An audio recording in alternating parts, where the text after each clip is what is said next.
उसका उत्सव मना के सब देश के नौजवानों को समझाने का, जो आजादी के बाद पैदा हुए, जो हमारे यंग जनरेशन बाबा साहब के बारे में, नेहरू जी के बारे में, गांधी जी के बारे में, वल्लभ भाई पटेल के बारे में, अब्दुल कलाम आजाद के बारे में जो नहीं जानते थे, और उस वक्त कॉन्स्टिट्यूंट असेंबली में क्या घटनाएं घटी और कैसे सभी मेंबर्स ने अपनी सलाह उसमें रखी, इसका एक चिंतन और मंथन हो जाए और सारे देश के जनता को, युवाओं को ये मालूम करने के लिए सब लोग बढ़ चढ़ के हिस्सा लिया। लेकिन कल हमारे अमित शाह जी एक बात उन्होंने कही जो बहुत ही एक कंडेमेबल है। ये दुर्भाग्य है हमारा देश का कि किसी भी एक दलित नायक को, व्यक्ति को जो पूजनीय है सबके लिए, चाहे दलित होने दो, चाहे इस देश के कोई भी नागरिक हो, उनको इंसल्ट करने की, उनको उनके बारे में टॉन्ट मारने की और अपोजिशन पार्टी के तरफ देखकर वो कहने का कि रोज उठ के आप क्या लगाए हो, डॉक्टर अंबेडकर अंबेडकर अंबेडकर अंबेडकर अंबेडकर। अगर इतना ही नाम भगवान का अगर आप लेते तो आप 7 जन्मों का स्वर्ग उनको आपको प्राप्त होता था। मुझे ये मजबूरन कहना पड़ता है कि ये लोग संविधान को नहीं मानते। स्वर्ग और नर्क की जब बात करते हैं तो ये मनुस्मृति की बात करते हैं। इसमें ही लिखा है कि क्या क्या स्वर्ग है, क्या क्या कौन से जाति कहाँ जाएंगे, क्या पढ़े तो क्या हो जाएंगे। ये मानसिकता मोदी सरकार के कैबिनेट मिनिस्टर्स को और मोदी साहब को भी है, और उसी ढंग से उनके जो गुरु है, जो गोलवलकर गुरु जी या दूसरे जो भी है उनके फाउंडर्स, ये सब लोग, वो लोग भी यही बात बोलते थे। वो उनकी कोई गलती नहीं, जैसे स्कूल में पढ़ते हैं उस स्कूल का नियम उनको पालना पड़ता, उसीलिए उन्होंने ये पाला। बार बार ये भी कहते हैं कि हमने, कांग्रेस वालों ने इंसल्ट अंबेडकर का, तो मैं तो पार्लियामेंट में पूरा बोल दिया हूं किस ढंग से वो कांग्रेस को नीचा दिखाने के लिए, नेहरू जी को नीचा दिखाने के लिए, गांधी फैमिली को नीचा दिखाने के लिए वो बात करते थे। वही बात उसी ढंग पे फिर कल भी उन्होंने किया। लेकिन मुझे ताज्जुब हुआ, जो व्यक्ति ऐसी बातें बोल रहा है, अब सारे देश में टीवी पे ये बातें लाइव चल रही है,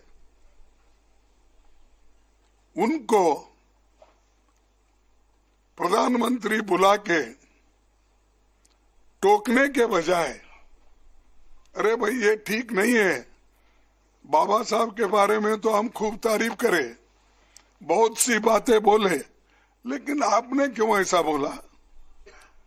जिस आइडियोलॉजी को डॉक्टर अंबेडकर नहीं मानते, स्वर्ग या नर्क की बात उन्होंने कभी कही नहीं, वो बातों को लेकर उनके होम मिनिस्टर बात करते हैं। तो मोदी साहब उनको डिफेंड करने के लिए अब 6 ट्वीट उन्होंने किया, 6-7 मुझे मालूम, 6 ट्वीट्स उन्होंने किया। क्या जरूरत थी? अगर आप बाबा साहब के बारे में अगर कोई गलत बोलता है, उसको अपने कैबिनेट से निकाल देना चाहिए था, ये नहीं चलेगा। लेकिन दोनों बड़े गहरे दोस्त हैं, एक दूसरे के पाप को सपोर्ट करते हैं, और इन्हों अगर कोई पाप किए तो वो सपोर्ट करते हैं, उन्हों अगर कोई पाप किए या गलत बोले तो मोदी साहब सपोर्ट करते हैं। तो इसीलिए मैं ये जानना चाहता हूं मोदी जी के ओर से, जो व्यक्ति और जिस संविधान की आप यहां पर जो चर्चा कर रहे हैं, इस ग्रंथ को पवित्र मानकर आप सबको कह रहे हैं, हालांकि ये संविधान उन्होंने कभी इसको सम्मान नहीं दिया। इसका तो बीच में मत बोलो, इसमें तो उन्होंने तैयार होते ही रामलीला मैदान में जलाया, और उसका हम जो देश के लिए झंडा बनाए थे, तिरंगा झंडा, उसको भी उन्होंने नकारा। और वो ये चाहते थे ये संविधान अपना नहीं है, ये संविधान सिर्फ जो मनु के लॉ है वो संविधान उस लाइन पे नहीं है, इसीलिए हम इसको मानते नहीं। इसीलिए नेहरू जी का फोटो जलाए, गांधी जी का जलाए, अंबेडकर जी का जलाए, सबकी फोटो जलाए, और तिरंगा झंडा को भी उन्होंने तिरस्कार किया। वही माइंड में है उनका। उसी लिए तो डॉक्टर बाबा साहब अंबेडकर के लिए उन्होंने ये बात की।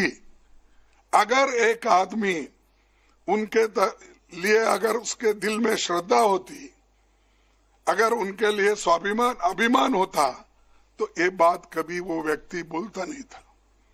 तो इसीलिए हम चाहते हैं कि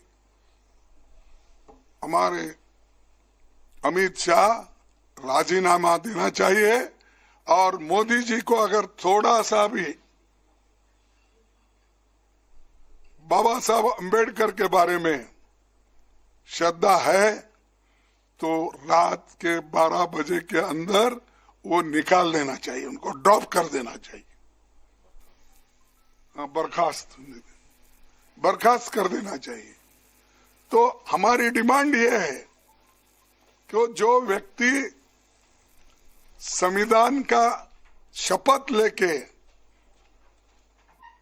अंदर आता है, मिनिस्टर बनता है, मेंबर बनता है, अगर उस संविधान का अपमान करता है तो उसमें उसको कैबिनेट में रहने का कोई अधिकार नहीं है। उनको फौरन ड्रॉप करना चाहिए, बर्खास्त करना चाहिए, तभी इस देश के लोग शांत रहेंगे। नहीं तो हर जगह बाबा साहब के बारे में नारे लगाएंगे, उनके लिए जान देने के लिए भी लोग तैयार हैं। ऐसा नहीं कि कोई मिलेगा नहीं, लेकिन आज के हमारे जितने भी सुशिक्षित भी है, अनपढ़ लोग भी हैं, बहुत लोग भी हैं जो बाबा साहब अंबेडकर के अभिमानी है। वो जात पात का सवाल नहीं है, बाबा साहब अंबेडकर सबके हैं, वो बैकवर्ड के भी हैं और जो अति पिछड़े हुए लोग हैं, इकोनॉमिकली जो वीकर है, ये सभी लोग उनके हैं। कभी उन्होंने जात पात पर बात नहीं की, इसलिए क्योंकि वो चाहते थे जो शोषित वर्ग है, जो दलित है, जो बहुत ही कुचला गया है, उसके बारे में बात करते थे। इसका मतलब ये नहीं कि वो दूसरों के बारे में कोई सिंपैथी नहीं रखते थे, ये नहीं है, या उनके लिए कुछ नहीं लिखा। अरे डॉक्टर बाबा साहब अम्बेडकर संविधान में तो 2 कलम, आर्टिकल 3 रिजर्वेशन के है ना, 15(4) और 16(4) का तो सबको लागू है, लेकिन रिजर्वेशन का बोल रहा हूं मैं, जो है इसमें मैं आपको बताऊंगा।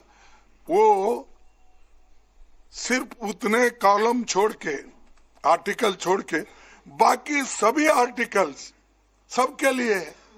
फंडामेंटल राइट्स क्या शेड्यूल कास्ट को ही है, freedom of expression schedule caste को ही है, और फ्रीडम ऑफ मूवमेंट उन्हीं को है। अरे वो तो इक्वालिटी चाहते थे, और महिलाओं की सबके लिए जिस मनुस्मृति में महिलाओं के लिए कोई जगह ही नहीं है, उसकी तारीफ करते हुए मोदी जी फिर रहे। और तो देखिए, कांग्रेस अध्यक्ष मल्लिकार्जुन खड़गे को आपने सुना, उन्होंने कहा कि अमित शाह को बर्खास्त करें प्रधानमंत्री नरेंद्र मोदी, रात 12 बजे तक शाह को पद से हटाएं, शाह को हटाएंगे तभी लोग शांत रहेंगे। और आप तो वो लोग हैं जिन्होंने संविधान बनने के बाद तिरंगे को नकारा था और संविधान को जलाया था। फिलहाल राजपथ में मेरे साथ इतना ही, मुझे दीजिए इजाजत। शाम 7 बजे बात पते की में एक बार फिर होगी।